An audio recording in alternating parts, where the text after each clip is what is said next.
This is the War Brief Daily for August 8th, 2026. The headline is Sustained Russian Pressure in Central Donetsk, Ukrainian deep strike activity reaching well inside Russia, and a command-level Israeli strike in Gaza City. And one reminder up front, an absence of a verified event is not an absence of conflict. We are not padding this brief with recycled noise. First, Ukraine. Kyiv's general staff reported 233 combat engagements in its latest update, with the heaviest fighting centered on the Pokrovsk and Kostiantynivka axes in Donetsk Oblast. Ukrainian forces reported stopping 26 Russian assaults in the Pokrovsk sector, while 25 attacks were recorded around Kostiantynivka. That is confirmed official Ukrainian reporting. The exact totals and claimed outcomes cannot be independently audited in real time, but the operational picture is clear. Russia is maintaining serious pressure across the central Donetsk defensive belt. What is not confirmed is just as important. There is no independently verified major territorial breakthrough in this reporting window. That's the headline. Here's what actually matters.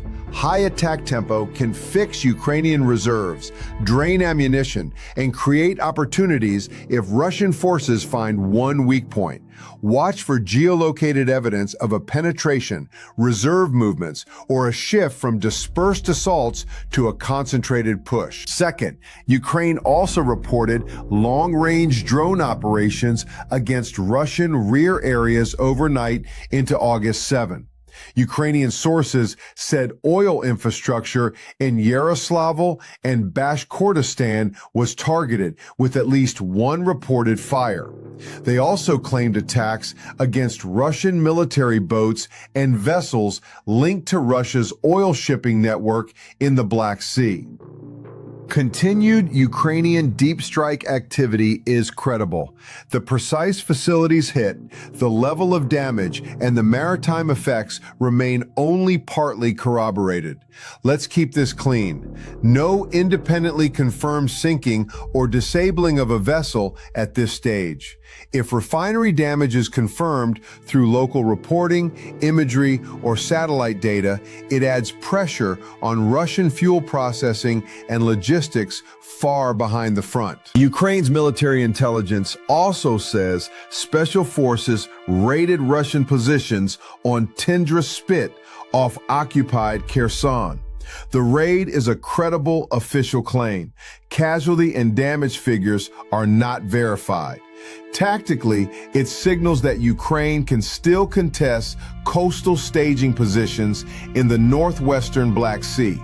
Watch for changes to Russian patrols, coastal air defenses, or garrison posture. Third, Gaza. Reporting indicates an Israeli precision strike in Gaza City killed a senior Hamas military figure early on August 7. The strike itself is widely reported as an IDF operation, but the target's exact rank and the broader operational effect still need confirmation.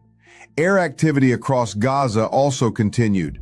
Targeted strikes against senior personnel can disrupt command and control, at least temporarily, but they can also trigger immediate retaliation.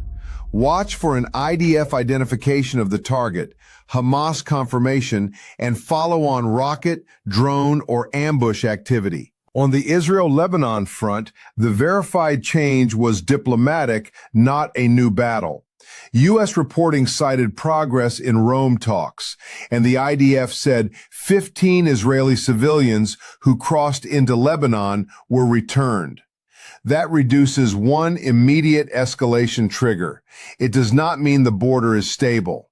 No independently corroborated major maritime security incident was established in the Red Sea, Bab el-Mandeb, or Strait of Hormuz inside this window.